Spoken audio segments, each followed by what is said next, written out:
Hi friends, welcome to our channel engineer மளிகை. இன்றைக்கி நம்ம இன்ஜினியர் மளிகையில் எதை பற்றின வீடியோ பார்க்க போகிறோன்னா, ஒரு ஃபஸ்ட் கிளாஸான கல்யாண வீட்டில் செய்கிற மாதிரியான மட்டன் தால்ச்சா எப்படி பண்ணலாம் அப்படிங்கிற வீடியோ பார்க்க போகிறோம். புதுசாக பார்க்க ஃப்ரெண்ட்ஸ் நம்ம சேனலை சப்ஸ்கிரைப் பண்ணிட்டு பாருங்கள். நம்ம சேனலில் மளிகை கடை, ஹோட்டல், ஜூஸ் நிறைய லோ இன்வெஸ்ட்மெண்ட் பிஸ்னஸ் ஐடியாஸ் இருக்கும். ஃப்ரெண்ட்ஸ், பழைய சப்ஸ்கிரைபர் எல்லாத்துக்கும் செஞ்சிருக்கும். லாக்டவுன் சமயத்தில் நாங்கள் ஹோட்டல் நடத்துனது, அதோட ரெசிபிஸ் எல்லாமே பிளேலிஸ்ட்டில் இருக்குது பாருங்கள். நீங்கள் எதுவும் ஹோட்டல், தள்ளுவண்டி கடை, மெஸ் எதுவும் ஆரம்பிக்கணும்னா உங்களுக்கு அந்த வீடியோஸ் எல்லாம் ரொம்ப பிரயோஜனமாக இருக்கும். இன்றைக்கி நம்ம ஒரு 50 பேர் வரை சாப்பிட்ற மாதிரியான சூப்பரான மட்டன் தால்ச்சா செய்கிறது எப்படின்னு பார்க்கலாம். இதுக்கு ஒரு 300 கிராம் துவரம் பருப்பு கழுவி எடுத்து வச்சுருக்கேன். சரிங்களா, துவரம் பருப்பு 300 கிராம். அதுக்கு சரி பாதியாக கடலைப்பருப்பு ஒரு 150 கிராம். இதுதான் இதோட ரேஷியோ.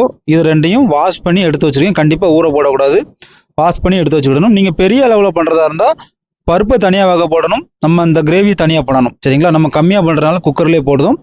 இப்போ இது ரெண்டையும் சேர்த்து இது கூட இப்போ ஆட்டோட நெஞ்சு பகுதி, சரிங்களா, நெஞ்சு கறியில் ஒரு 2-3 எலும்பு துண்டும் கொழுப்பு சின்ன சின்னதாக வெட்டி சேர்த்துக்காங்க. சரிங்களா, ரெண்டுமே கொழுப்பு அப்படியே போடக்கூடாது, சின்ன சின்ன பீஸாக இப்படி கட் பண்ணிக்காங்க. இதோட ஓவரால் வெயிட் ஒரு 200 கிராம் இருக்கும். சரிங்களா, இதை நம்ம பருப்பு கூட அப்படியே சேர்த்துட்டு பச்சை மிளகா ஒரு 3 பச்சை மிளகா இந்த டைமில் இது கூட சேர்த்துட்டு அடுத்து மஞ்சள் பொடியும் சீரக பொடியும் சேர்க்கணும். மஞ்சள் பொடி 1/2 டீஸ்பூன், சீரக பொடி 1 டீஸ்பூன் அப்படியே சேர்க்குறோம். இப்போ நம்ம தண்ணி சேர்க்க போகிறோம். தண்ணியுமே மெஷரிங் பவுலில் தான் எடுத்து வச்சுருக்கேன். இது 1 லிட்டர் மெஷரிங் பவுல், அதில் மெஷர்மெண்ட்லாம் இருக்கும். நம்ம எல்லா வீடியோஸ்லையும் சொல்லியிருப்பேன். இந்த பருப்பும் அந்த கறியும் நல்லா முங்குற அளவுக்கு தேவையான அளவு தண்ணி ஊற்றிட்டு இப்போ நம்ம இதை நல்லா மசிகிற அளவுக்கு விசில் வச்சு எடுக்க போகிறோம். இப்போ ஒரு பக்கம் விசில் வரட்டு, நம்ம மறுபக்கம் நம்ம அண்டாவை ஏற்றிட்டு பாத்திரம் நல்லா சூடான பிறகு கடலெண்ணெய் ஒரு 100 கிராம் சேர்க்கேன். 100 கிராம் எண்ணெய் போதும். அதே மாதிரி முடிஞ்ச அளவு விறகடுப்பில் பண்ணுங்கள். விறகடுப்பில் பண்ணால் டேஸ்ட் கொஞ்சம் எக்ஸ்ட்ராடனி தான். இப்போ நம்ம எண்ணெய் சூடான பிறகு 100 கிராம் சின்ன வெங்காயம், சரிங்களா, பெருசாக இருக்கிறத சின்னதாக வெட்டிடுங்க, சின்னதாக இருக்கிறத அப்படியே போடுங்க. 100 கிராம் பெரிய வெங்காயம் பல்லாரி, அதையும் சின்ன சின்னதாக வெட்டிச்சிருக்கேன். இது கூட பட்டை, கிராம்பு, ஏலக்காய் இருக்கிறது எல்லாமே ஒரு 2 கிராம் சேர்த்து நல்லா அப்படி மிதமான ஹீட்டில் அப்படியே இதை நல்லா ஃப்ரை பண்ணணும். இப்போ நம்ம இது கூடயே மல்லி இலை, புதினா ரெண்டையுமே எடுத்து நல்லா கழுவி ஒரு 10 கிராம், சரிங்களா, இது கூடயே சேர்த்து இது கூடயே நல்லா ஃப்ரை பண்ணி எடுக்கிறோம். இப்போ நம்ம வெங்காயம் நல்லா ஃப்ரை ஆகி எண்ணெய்லாம் இப்படி நல்லா பிரிஞ்சு வந்த பிறகு இப்போ நம்ம இஞ்சி பூண்டு பேஸ்ட் சேர்க்குறோம். ஒன்று போல் அரைச்சா போதும். பூண்டில் கண்டிப்பாக தொளி உரிச்சிருங்க. இஞ்சி ஆஸ் யூஸ்வலாக தொளி சீவுறது தான். ரெண்டுலேயும் ஒரு 30 கிராம், 30 கிராம் இஞ்சி, 30 கிராம் பூண்டு. இந்த மெஷர்மெண்ட்டுக்கு சரியாக இருக்கும்.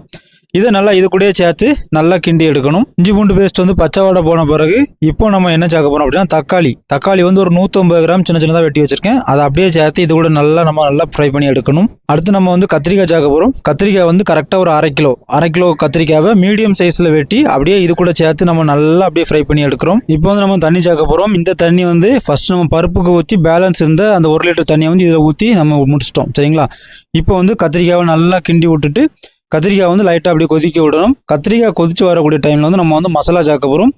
இப்போ மஞ்சள் பொடி ஒரு 1/4 டீஸ்பூன், சீரகப்பொடி 1 டீஸ்பூன், பெருஞ்சீரகப்பொடி 1 டீஸ்பூன், இதெல்லாம் சேர்த்து நல்லா கொதிக்க விடணும். இப்போ நம்ம இந்த மசாலாலாம் போட்டோம்னா அதெல்லாம் நல்லா மிக்ஸ் ஆகிற அளவுக்கு லைட்டாக அப்படியே கிண்டி எடுக்கணும்.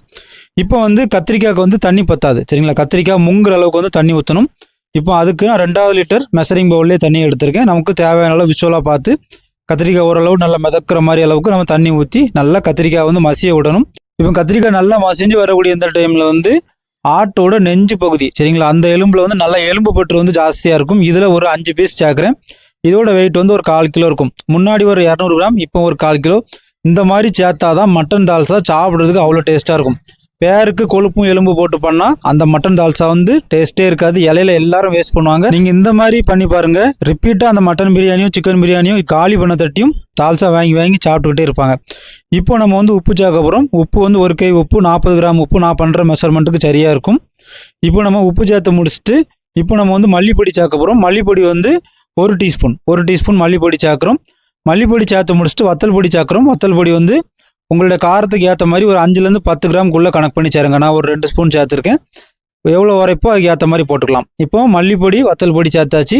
இப்போ நம்ம இதை மிக்ஸ் பண்ணி முடிச்சுட்டு இந்த டைம் நம்ம ஒரு அரை எலுமிச்சம்பழம் சைஸ் உள்ள புளி, சரிங்களா, அதை அப்படியே போட்டு தண்ணியில் ஊற போடுறோம். இப்போ நம்ம 2 லிட்டர் தண்ணியும் ஊற்றி முடிச்சிட்டோம். புளியில் கொஞ்சம் ஊற்றியாச்சு, உள்ளே கொஞ்சம் ஊற்றியாச்சு. இப்போ நம்ம கரம் மசாலா சேர்க்க போகிறோம்.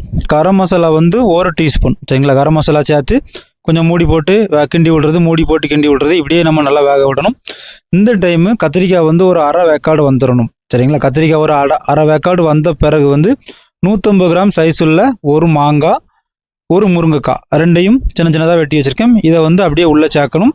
முருங்கைக்காய் உடையாத மாதிரி பார்த்துக்கிடணும். அப்படின்னா அந்த தால்சா டேஸ்ட் சூப்பராக இருக்கும். இப்போ நம்ம வந்து முன்னாடி வந்து விசில் வச்சு எடுத்தோம்ல பருப்பு, கடலை பருப்பு, துவரம் பருப்பு, கொழுப்பு, மட்டன் எலும்பு எல்லாம் போட்டோம்ல, அதை வந்து இப்போ தால்சா கூட சேர்த்து தண்ணி ஊற்றி நம்ம வந்து நல்லா கொதிக்க விட போகிறோம். இப்போ நம்ம வந்து பருப்பை வந்து நல்லா எடுத்து முடிச்சிட்டோம். ஏற்கனவே நம்ம வந்து 2 லிட்டர் தண்ணி ஊற்றினோம்.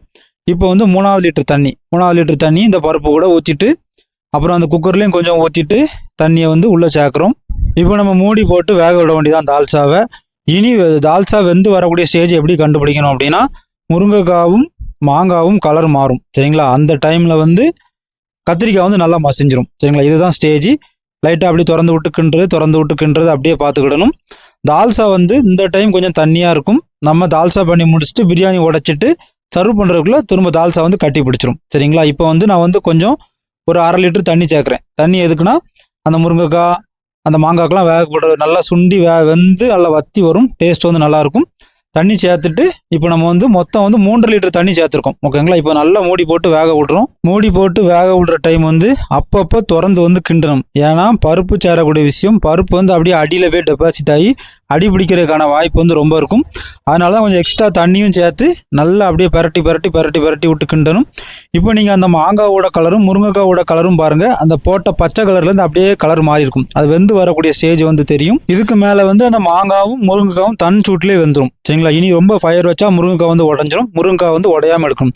இப்போ நம்ம முன்னாடி வச்சோம்ல ஒரு 1/2 எலுமிச்சம்பழம் சைஸ் புளியை வந்து கரைச்சி வந்து இந்த டைம் வந்து சேர்க்குறோம். புளி சேர்த்து முடிச்சுட்டு இப்போ வந்து லைட்டாக டேஸ்ட் பாருங்கள், உப்பு எல்லாம் எப்படி இருக்குன்னு பாருங்கள். கரெக்டாக இருக்கும், அப்படியே பெர்ஃபெக்ட் சரிங்களா. இதுக்கு மேலே நான் எதுவுமே சேர்க்கல, சரியாக இருந்துச்சு. இப்போ நம்ம சூப்பரான மட்டன் தால்சா வந்து ரெடி. மட்டன் தால்சாவில் இந்த அளவு எலும்பு கொழுப்புலாம் சேர்த்தா தான் டேஸ்ட்டாக இருக்கும். அந்த மாங்காய்லாம் உடையாதது, முருங்கைக்காய் உடையாதெல்லாம் சாப்பிட்றதுக்கு சூப்பராக இருக்கும். இப்போ நம்ம தால்சா பண்ணி 1/2 மணி நேரம் ஆகிட்டு 1/2 மணி நேரத்துக்கு அப்புறம் தான் பிரியாணி தம் உடைச்சிருக்கேன். இப்போ நம்ம தால்சா பாருங்கள் எவ்வளோ திக்காக இருக்குது சரிங்களா. தால்சா வந்து பண்ணி முடிச்சு அதுக்கப்புறம் அப்படியே டைட் ஆகும் சரிங்களா. இந்த ஸ்டேஜில் தான் கல்யாண வீட்டிலலாம் இலைக்கு வரும் சரிங்களா. முன்னாடியே பண்ணி வச்சுருவாங்க. ஒரு 1/2 மணி நேரம் கழிச்சு பஞ்சில் உட்கார்றப்போ நல்லா டார்க்காக தான் இருக்கும். அதனால் நீங்கள் முன்னாடியே டைட்டாக வச்சுட்டா ரொம்ப கட்டியாயிரும் சரிங்களா. அதுக்கப்புறம் ஒன்றும் செய்ய முடியாது. அதனால் ஃபஸ்ட்டு கொஞ்சம் லூஸாக வைங்க, இது வந்து கட்டியாக இருக்கும். இப்போது நம்ம மட்டன் பிரியாணி எல்லாமே நம்ம பிளேலிஸ்ட்டில் இருக்குது பார்த்துக்காங்க. அந்த ஸ்டைலில் மட்டன் பிரியாணி பண்ணிவிட்டு மட்டன் தால்சா செம்மத்தனமாக இருக்கும். ஆனியனே எடுக்காது, ஆனியன் ரைத்தாவே எடுக்காது. தால்சாவை எல்லோரும் கொண்டான்னு கேட்பாங்க, அவ்வளோ டேஸ்ட்டாக இருக்கும். கண்டிப்பாக உங்கள் வீட்டில் ட்ரை பண்ணுங்கள். ட்ரை பண்ணி பார்த்து எனக்கு கமெண்ட் பண்ணுங்கள். உங்கள் கமெண்ட்காக வெயிட் பண்ணுவேன். ஓகே ஃப்ரெண்ட்ஸ் அண்ட் ஃபேமிலிக்கு ஷேர் பண்ணுங்கள். நீங்கள் எதுவும் ஹோட்டல் மெஸ் எதுவும் வச்சு நடத்தணும் அப்படின்னா பிளேலிஸ்ட்டில் போய் எங்கள் ஹோட்டல் ரெசிபிஸை பாருங்கள். உங்களுக்கு ரொம்ப பிரோஜனமாக இருக்கும். தேங்க்யூ ஃபார் வாட்சிங் இன்ஜினியர் மளிகை கடை. மீண்டும் ஒரு தொழில் மற்றும் ஒரு பயனுள்ள வீடியோவில் சந்திக்கலாம்.